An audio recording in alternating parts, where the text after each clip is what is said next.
Hey friends, welcome to Why Did We Start This with Penny and Jonathan, a daily reset, helping exhausted business owners stop guessing and build real financial systems so you can finally reclaim your paycheck, your time, and your business. Let's dive in. Let's do it. Okay, so today I was looking on Reddit and I found some stories real stories from real people, and we're gonna throw them at Penny and see what Reddit happens. is really great. Yeah, It's a good it's a community. fun, yeah. Yeah. Not as good as this community that we're building here, Yeah. but yes. Okay, so this one came You from went to Reddit to find a real story from a real business yeah, owner. So we're going to talk about yeah, real life. yeah, Okay. yeah. This one came from a 25-year-old owner who started a cash. Mr. Ambitious. So Yeah, don't we started all a wish we had started when we were 25? right. Absolutely. I mean, I'm only 27 now, but yeah. Okay. Well, that means you started when you were 25. Oh, A 25-year-old owner who started a cash-based industrial coatings business transitioned into coding, COAT? yeah. Okay. Okay. Then he transitioned into larger business B2B accounts. Now they have to pay suppliers and outsource specialized work before their own receivables arrive. Despite the business growing, they fear they won't be able to buy materials next month and are considering shutting down just to stop the stress. The title of his Reddit post was Growing Too Fast and Drowning in Cash Flow Issues. One thing he said was, on paper, I'm growing every month. I have recurring clients. Work keeps increasing, but because of net 30 terms, I'm constantly waiting to get paid while needing to buy materials for the next round of jobs. This situation has stressed me to the point of mental exhaustion. Oh, well, he's 25. So there's a little bit of an experience there. Exhaustion anyways. But this is a really, really great question and really common one because there's a lot of industries where that net 30. And so when we say the words net 30, that means that he bills his clients and they have 30 days to pay. Excuse me. They have 30 days to pay. So he's not receiving the money for 30 days, but he's spending money ahead of time to make that money. And honestly, that's how most businesses, but in a business like this, I don't know what coatings is, industrial based coatings. So, I'll look it up. and he says cash based industrial coatings. So I'm guessing it's some kind of like painting. It's funny because the longer we're in this business, I'm like, I didn't know that was a business. Like the clients that I talk to. Here's the bottom line. You need to I'm going to just talk to him. Mr. 25-year-old, let's call him Joe. Joe, there's a couple of things that I would tell you to do. Number one, with your suppliers, we need to get the same terms. His name is Sam, by the way. His name really was Sam? Yeah. Okay, so Sam, he needs to get to a place where he has terms with his suppliers. Okay, so he should not be going and getting his supplies to do this job with cash. He needs to go to that supply. I'm going to call it a supply house because I don't exactly know what coatings is. I think it's some kind of paint. So it's a specialized protective and functional material Epoxy. applied to Okay. surfaces like metal, concrete, or wood. I know It's numbers. kind I of don't know really paint. general still. Okay.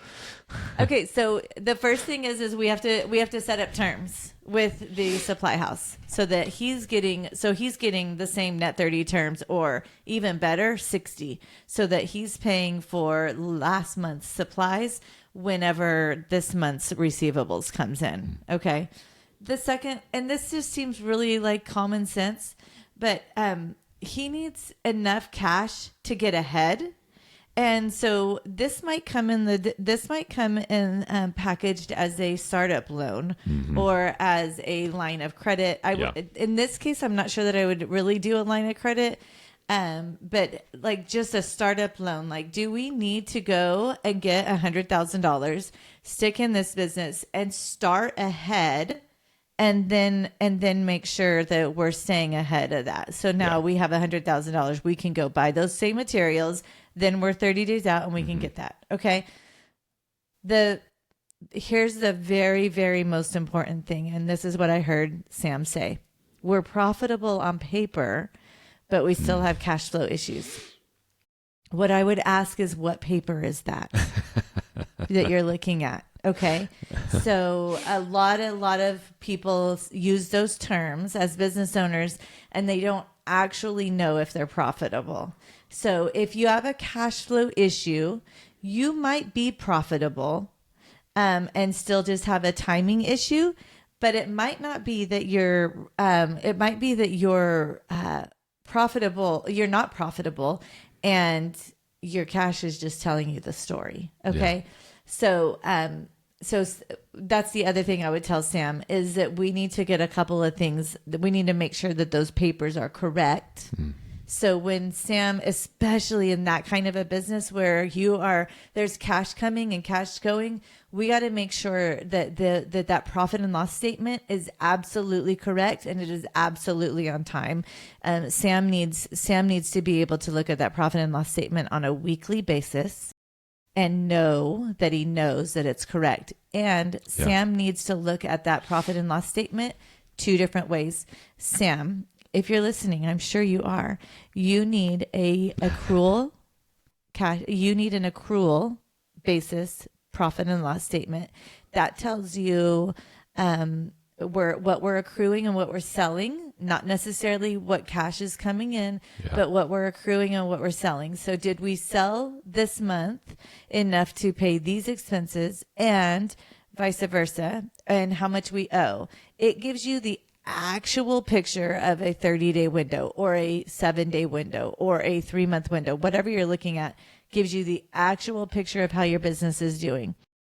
Then you also need to be looking at a cash basis profit and loss statement. Yeah. And that's telling you when the cash is coming and when it's going. And if you're not able to look at both of those, what I suspect is that Sam is really busy. I mean, he's 25, 27? He's 25, started the business at 25. I suspect Sam is a go-getter. Yeah. And I'm going to guess that he's not an accountant. And so I'm going to guess that he's really, really busy. Yeah. He's working in the business and he's making sales. Yeah. And kudos to Sam, because your business is growing. You're doing something right. But we need to slow down and make sure that we are actually profitable, that you're actually charging the right amount and you're actually paying the right amount for those materials. And a lot of times when we dig into that, we find that there's actually, we thought we were profitable, or that this client is not profitable. Yeah. Sometimes in things like that, because it's a really big, like they'll have recurring commercial clients, and they'll have made deals to get the sale. And then when the rubber meets the road, we find out, oh, that deal was not a deal at all. Right. We actually got to where that guy, you're not making money. Know how much, how was that too much accounting? Did I say too much accounting words? Well, I had a couple questions. Okay. So I have a question and I have an observation. Okay. First of all, obviously, Sam, you are great at whatever this is, industrial coatings. And sales, because your business is growing. So what happens a lot of times to entrepreneurs, to new people, they get into the business because they're good at it and they start doing it, but then they get overwhelmed by the admin side of things. And then they feel like, because the world has told them that they need to take this on and do all of that stuff. So they start trying to do all of the admin stuff that they don't really know anything about. And that is where the stress comes in, because you're doing something that you don't know about or that you're not good at, and you don't have to. Like, that's the thing. People think that they have to. They think that a good accountant or a good lawyer or a good a CPA, tax advisor, is not affordable, but it is. It's something you have to set up. And so so that's my encouragement to you. Like, don't be afraid to go get help. You need professional help. Go get help. That will take the stress of that off of you. Obviously, find the right people. Don't pay $100 for somebody. Pay enough that they're going to be worth it. Obviously. But so find the right people, get them on your team. That would be my advice to Sam. My question for you is, so obviously he started this, sounds like he started this as a consumer based thing. Like he was just doing it for consumers. Oh, okay. And then he switched to B2B. And then it started like really like compounding and getting more and more. How would you tell when somebody? When you jump from residential to commercial, that's where that 30 days comes in. That's where this is where your whole business model changes. You need that because when you go and do a garage floor, I'm going to say like they're doing garage floors. Oh, that might they're be gonna it. they're gonna collect that day. Yeah. But you know how a business runs. You have to send an invoice to the accounting department, and then 3 people have to approve it, and then that check comes 30 days later. Right. So as soon as we made that change to commercial, that's when you have to set up your business different to where you have 30-day terms. And a lot of times with your suppliers. Right. And a lot of times business owners are nervous. They might have even been listening to Dave Ramsey talk about debt. And so they're like, I'm gonna be awesome and I'm gonna pay cash. Well, that's really dumb because you don't have any cash. You sold a job for $100,000, but until that $100,000 comes in, you need to float the supplies and the I'm assuming there's subcontractors and employees to pay to make that money. And so that's just really dumb. You have to have, and here's the deal. When a business runs out of cash, the business dies. Yeah. It is the lifeblood of business. Revenue is not the lifeblood of business. That's lifeblood a of key business thing is that he keeping said. cash. I just remembered that's one of the key things that he said. He said that he started a cash-based I know he industrial made coatings sure to business. say that, and that's probably because he's young. What he's thinking. He's thinking, "Oh, I did a good job. I started it just on cash. I'm not loaning anything," which worked okay as just going from residential one house to another, doing the job. And I guarantee you, if there's any plumbers, electricians, contractors listening, they can totally empathize with this guy because all of them started with residentials. Yeah. And they were like, okay, we can handle the cash flow here. But as soon as you move into something bigger or even like bigger residential, I mean, in DFW, there's bigger residential. We're not talking hundreds of thousands. We're talking millions of dollars. Well, then when you're getting there, then they're like, what do I do now? What's that step? What do they do that first day? Okay, I'm going to make this leap. How do they prepare for that? Go to their suppliers and say, I need 30 days terms or I need 45-day terms, and start to get them. Up until then, you're building a relationship with those suppliers. So when you start as a residential coatings guy, you're building a relationship with those suppliers that says, I'm here. My business is still here. We're still doing good. I'm managing this.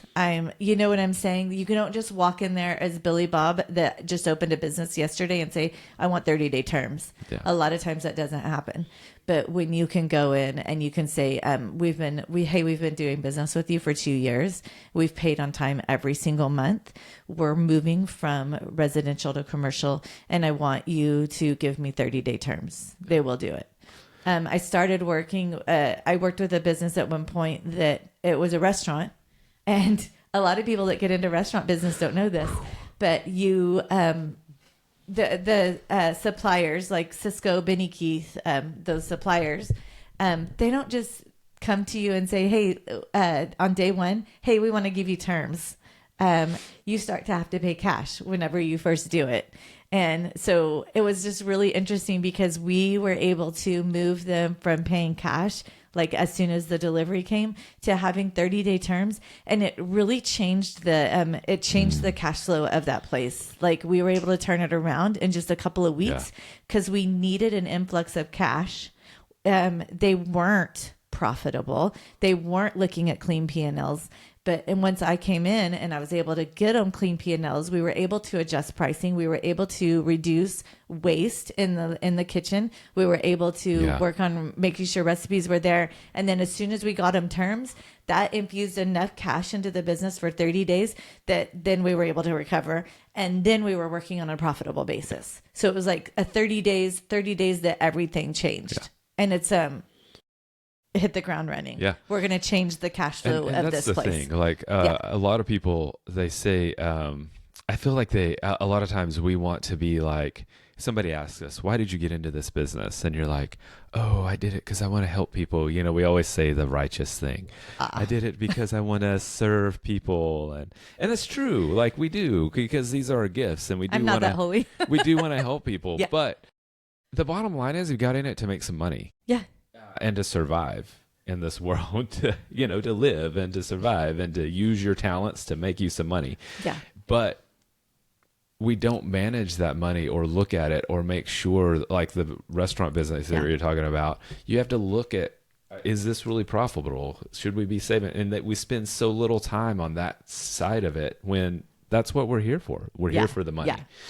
So what would you tell, Be last honest with question. yourself.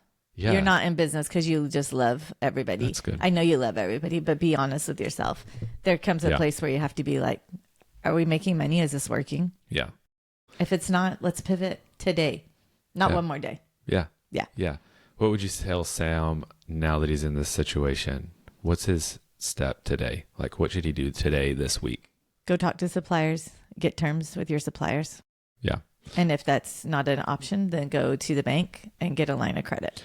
I would add something you talked about earlier. and I mean, don't forget the fact that look at those papers and see what are those papers that you're looking at that say you're profitable. Get are someone you on your team actually that profitable? can tell you. Get someone on your team that can actually tell you. And he that may have can- somebody, but Yeah. If you don't, get someone on your team that can tell you, like, this is what you should be looking at. Yeah. And we have to clean up your books to get to that point. So, that'll be good.